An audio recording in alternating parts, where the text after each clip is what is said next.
नमस्कार बच्चों, कैसे हो आप सब। मुझे आशा है कि सभी बच्चे अपने घर पर कुशल मंगल से होंगे और जो भी हमारे इस चैनल को देख रहे हैं वो सब भी अपने घर पर कुशल मंगल से होंगे, ऐसी मैं आशा करती हूँ और सभी का वेलकम करती हूँ, सभी का स्वागत करती हूँ अपने इस चैनल पर। आज रविवार है और रविवार के दिन इस चैनल पर मोटिवेशनल वीडियो जरूर आती है, तो शुरू करते हैं एक कहानी जो आपको बहुत कुछ सिखाने वाली है।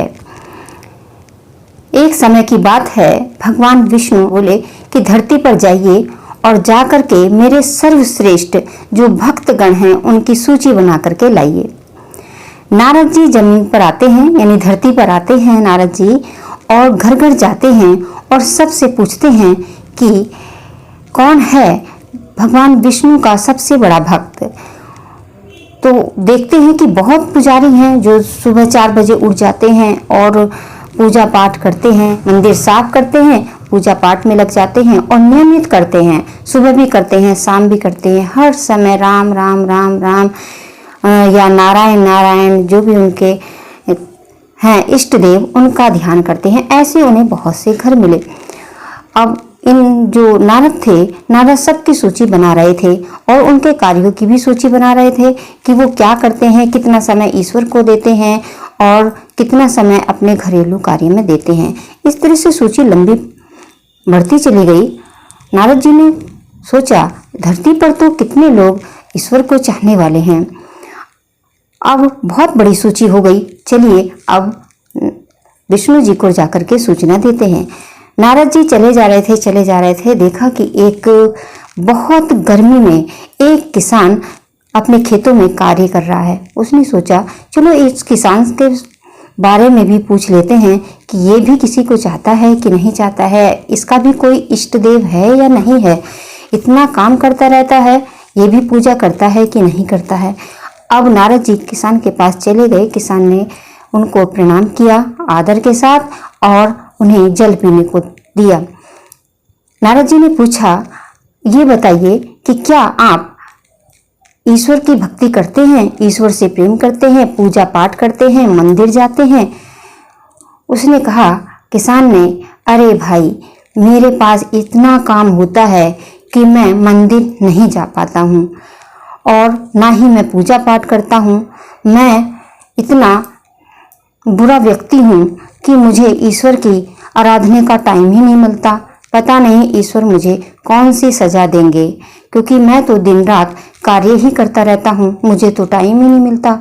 इसीलिए जब मैं रात को सोता हूँ तो मैं अपने कार्यों के लिए, जो भी मुझसे बुरे कार्य दिन भर में हुए हैं, उनके लिए क्षमा मांग लेता हूँ और धन्यवाद देता हूँ सोते समय ईश्वर का कि हे ईश्वर, तूने आज मुझे कार्य करने की शक्ति प्रदान की, मैं अपने घर के और जंगल के सभी कार्य निपटा पाया, इसलिए मैं आपका धन्यवाद करता हूँ।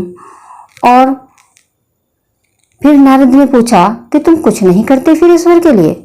उसने कहा, देखिए, पूजा पाठ का तो मुझे टाइम नहीं मिलता है, लेकिन मैं इतना मानता हूँ कि इस संसार में जो भी व्यक्ति हैं वो सब ऊपर वाले यानी ईश्वर की ही संतान है। तो मुझसे पूजा पाठ का समय नहीं होता और मैं अज्ञानी भी हूँ, पूजा पाठ की विधि भी नहीं जानता कि किस तरह से ईश्वर को प्रसन्न किया जाता है पूजा पाठ करके। तो मैं तो बस इतना मानता हूँ कि ये जो संसार के सारे ही व्यक्ति हैं, सारे ही लोग हैं, उस ईश्वर की ही संतान हैं। इसलिए जितना भी समय मुझे मिलता है मैं उन लोगों की सेवा कर लेता हूँ। कोई दीन दुखी होता है तो उसकी पीड़ा सुन लेता हूँ, जितना मेरे बस में होता है मैं उनकी मदद करके आ जाता हूँ। और अगर कोई बेसहारा है और मैं उसको सहारा दे सकता हूँ तो मैं उसको सहारा दे आता हूँ। जितना भी मुझसे बन पड़ता है मैं लोगों की सेवा करने में अपना समय बिता देता हूँ और इससे मेरे मन को बहुत अधिक संतुष्टि मिलती है, क्योंकि मेरा ऐसा मानना है कि ईश्वर की संतान है ये दुनिया वाले लोग। तो अगर हम किसी की संतान को प्रेम करते हैं तो उसके जो माता पिता होते हैं वो हमसे प्रसन्न हो जाते हैं। तो उसी तरह से हम सब भी तो इस संसार के जितने भी लोग हैं उस ऊपर वाले ईश्वर की ही संतान हैं। अगर हम उनसे प्रेम करेंगे, मुझे पूरा विश्वास है कि ऊपर वाला मुझसे ज़रूर खुश होगा। तो बस मैं तो इतना ही कर पाता हूँ, ज़्यादा मुझसे कुछ होता नहीं है। मैं तो अज्ञानी हूँ, मूर्ख हूँ, मुझे ना विधि विधान आता है भाई, मुझे क्या पता कि कैसे पूजा पाठ किया जाता है। बस मुझे तो इतना ही पता है कि जितने भी हम लोग हैं संसार में वो सब ईश्वर की ही संतान है। बस मैं उनसे ही प्रेम करता हूँ, जितना मुझसे हो पड़ता है मैं उनके लिए हरदम तैयार रहता हूँ। जितनी मुझसे मदद होती है मैं मदद करता हूँ, दीन दुखियों की सेवा कर आता हूँ और अपने माता पिता का पूरा ध्यान रख लेता हूँ, क्योंकि ये भी कहा जाता है कि माता पिता भी ईश्वर स्वरूप ही होते हैं। इसलिए मैं अपने माता पिता की सेवा कर लेता हूँ। बस मैं और कुछ नहीं करता, पूजा पाठ नहीं कर पाता, इसलिए मैं ईश्वर से क्षमा मांगता हूँ। इस प्रकार नारद ने उन सब की बातों को सुना और सारा नोट किया और वो विष्णु जी के पास पहुँचे। उन्होंने लंबी चौड़ी लिस्ट दिखाई कि कितने सारे भक्त हैं संसार में। 4 बजे लोग उठ जाते हैं, रोज मंदिर जाते हैं, तो आपके तो बहुत ही भक्तगण हैं संसार में। विष्णु जी ने कहा, अच्छा सूची मुझे दिखाइए। अब वो सूची देखते हैं, देखते देखते सूची पर जो नज़र जाती है उनकी, वो किसान के कार्यों पर जाती है। वो देखते हैं कि एक किसान है जिसको समय नहीं मिलता है, लेकिन फिर भी रात को सोते समय मेरा धन्यवाद करता है और दीन दुखियों की सेवा ये मान करके करता है कि सब मेरी ही संतान हैं। क्योंकि जो मेरी संतानों को खुश नहीं कर सकता है वो मुझे क्या खुश करेगा, चाहे वो दिन रात भले ही पूजा पाठ क्यों ना करता हो।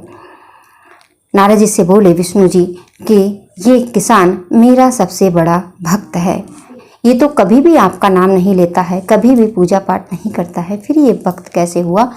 विष्णु जी ने कहा कि यही सच्चा भक्त है मेरा, क्योंकि सब लोग अपने हित के लिए मेरी पूजा पाठ करते हैं, सब मांगने के लिए जो है मेरी पूजा पाठ करते हैं। सुबह उठते ही जो लोग पूजा पाठ करते हैं और उस मांगने का मुझसे सिलसिला शुरू होता है।